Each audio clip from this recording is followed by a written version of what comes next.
Next lecture number 13 chemistry का हमने पढ़ना है 9th क्लास का। डिफरेंस बिटवीन एटम एंड आइन। एटम तक पढ़ लिया हमने, एटम का और आइंस पढ़ लिया था। अब इसका डिफरेंस, ये शॉर्ट क्वेश्चन भी है, ये लॉन्ग क्वेश्चन भी है। एटम और आइन का डिफरेंस, मॉलिक्यूल और मॉलिक्यूलर आइन का डिफरेंस, आगे आप पढ़ेंगे आइन और रेडिकल का डिफरेंस। ये 3 क्वेश्चन लॉन्ग आए हुए हैं। 3 पॉइंट हैं, 4 पॉइंट है किसी के, 4 नंबर के लॉन्ग हैं। 3 पॉइंट वाले भी जो है वो लॉन्ग में आए हुए हैं। तो ये एक इंतहाई आसान सवाल हैं। मैं आपको फिर बताया, चैप्टर हर लिहाज से इंपॉर्टेंट है। 2 MCQs, 3 short question, 1 long question, यानी तकरीबन 13 से 14 नंबर का पेपर आपका इसमें से आएगा। चौथाई हिस्सा कह लें, 15 चौक 60 होता है, चौथाई हिस्सा 15 नंबर बनता है, यानी 25-23% पेपर आपका पहले चैप्टर में से होता है। तो एटम और आइन में फिर पहली तो डेफिनेशन का फ़र्क हो जाएगा।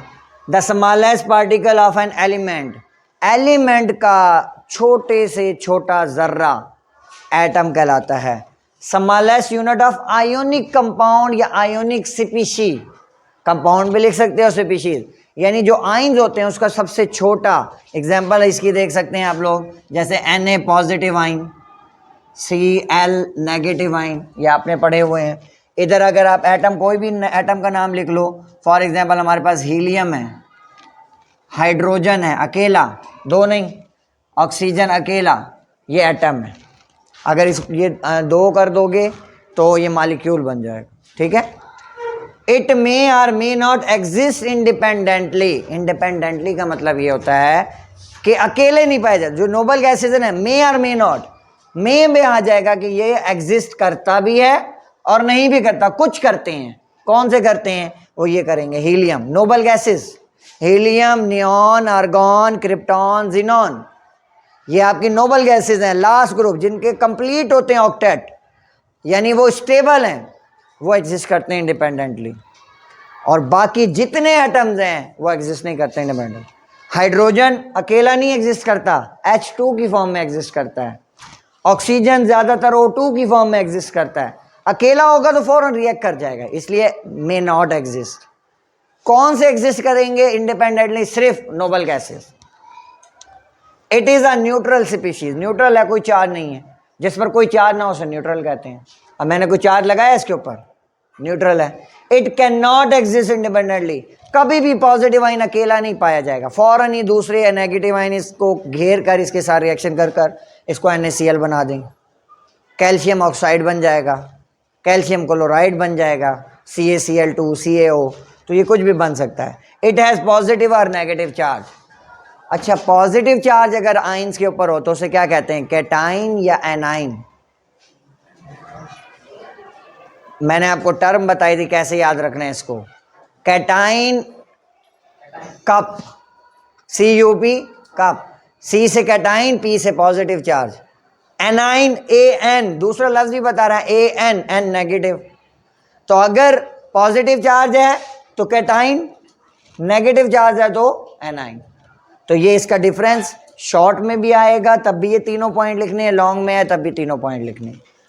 नेक्स्ट डेफिनेशन है मॉलिक्यूलर आइन। मॉलिक्यूल क्या है इसके बारे में हम तफसील से आगे पढ़ेंगे। कम्बिनेशन ऑफ एटम से बनता है और एग्जिस्ट करता है इंडिपेंडेंटली। व्हेन मॉलिक्यूल लूज और gain electron it becomes molecular आइन। अगर एक एटम इलेक्ट्रॉन लूज या गेन करता है तो उसे कहेंगे आइन, और अगर मॉलिक्यूल लूज या गेन करेगा तो उसे कहेंगे मॉलिक्यूलर आइन। एटम ने किया तो आइन, मॉलिक्यूल ने किया तो मॉलिक्यूलर आइन। आइन तो बना लेकिन मॉलिक्यूल ने क्योंकि लूज किया है तो molecular ion. It is form by bombardment of rays, bombardment of electron. Valence shell से इलेक्ट्रॉन को निकल जाएगा, अगर इलेक्ट्रॉन लूज कर देगा तो पॉजिटिव चार्ज आ जाएगा, गेन करेगा तो नेगेटिव, जैसे CH4 positive, N2 positive, Na positive. ये कैटाइनिक मॉलिक्यूल्स हैं, इसीलिए अभी आपको रिवाइज करवाया कि जिस पर पॉजिटिव चार्ज होते हैं वो कैटाइन होते हैं। तो अगर मॉलिक्यूल पर पॉजिटिव चार्ज है तो कैटाइनिक मॉलिक्यूल, मॉलिक्यूल पर नेगेटिव चार्ज है तो एनाइनिक मॉलिक्यूल। और cationic molecule are more abundant than anionic molecule. More abundant का मतलब है ज़्यादा पाए जाते हैं। क्यों ज़्यादा पाए जाते हैं? नेचुरली ज़्यादा एग्जिस्ट करते हैं और स्टेबिलिटी ज़्यादा है। जो चीज़ ज़्यादा पाई जाती है ना, इसका मतलब है वो स्टेबल है। जो चीज़ कम पाई जा रही है इसका मतलब वो स्टेबल नहीं है और रिएक्ट कर गई किसी के साथ।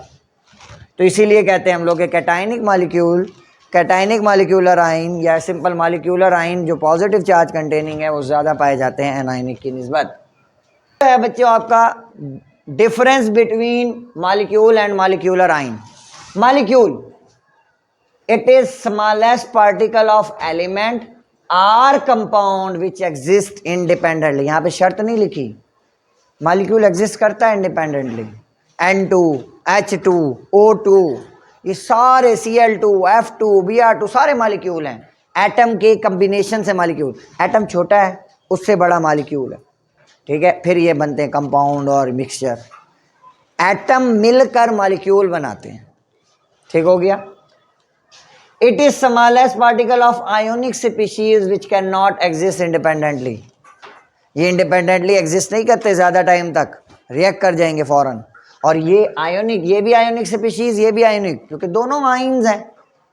चाहे मॉलिक्यूल से आइंस बन रहे हैं या किसी से आइंस बन रहे हैं तो आइंस ही ना। It is stable species. मैंने आपको अभी बताया कि जो जितना ज़्यादा स्टेबल होगा ना वो उतना ज़्यादा एग्जिस्ट करेगा, रहेगा। जो नस्ल जानवरों की ज़्यादा टॉलरेट करती है इन्वायरमेंट की तब्दीलियों को वो ज़िंदा रहती है, जो नहीं टॉलरेट करती वो मर जाती है। तो वो मॉलिक्यूल जो है वो तो एग्जिस्ट कर रहा है इंडिपेंडेंटली, इसका मतलब वो स्टेबल स्पीशीज़ है।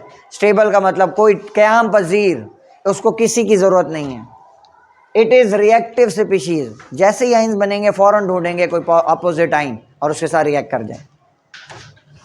It is neutral and formed by combination of atom।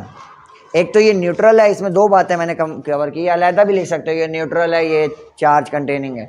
It is form by combination of atom, it is form by bombardment of rays. ये अभी हमने पढ़ा था डेफिनेशन में मॉलिक्यूलर आइन के। अगर 4 पॉइंट बनाना चाहो तो 4 भी बना सकते हो। कैसे? तीसरा पॉइंट बना लो, इट इज़ न्यूट्रल स्पीशीज, यहाँ पर लिखोगे it has charge positive and negative. फिर चौथा पॉइंट बनोगे, it is formed by combination of atom, it is formed by bombardment of rays. कौन सी rays? X rays, gamma rays, beta rays, कोई भी रेज की बम्बार्डमेंट। बम्बार्डमेंट से क्या होगा? मॉलिक्यूल के वैलेंस शेल में से एक इलेक्ट्रॉन रिमूव हो जाएगा और तो कुछ नहीं होना। तो ये आपका ये अलहदा लॉन्ग क्वेश्चन है। शॉर्ट में तो आते हैं। ये जो आपके 3 डिफरेंस है ना, ये आपके तकरीबन साल में रिवाइज होते रहेंगे, टेस्ट के अंदर भी और पेपर में भी। ये इम्पोर्टेंट लॉन्ग को शॉर्ट क्वेश्चन में आते हैं। लॉन्ग भी आया हुआ है। मॉलिक्यूल और मॉलिक्यूलर आइन मेरे ख्याल में पिछले साल, ये कोरोना वाले साल में आया था। तो ये आपका यहाँ तक का जो है आज का टॉपिक है, इसको अच्छी तरह आपने याद करना है। जो पढ़ाया है अगले दिन याद होना चाहिए। जज़ाकल्लाह।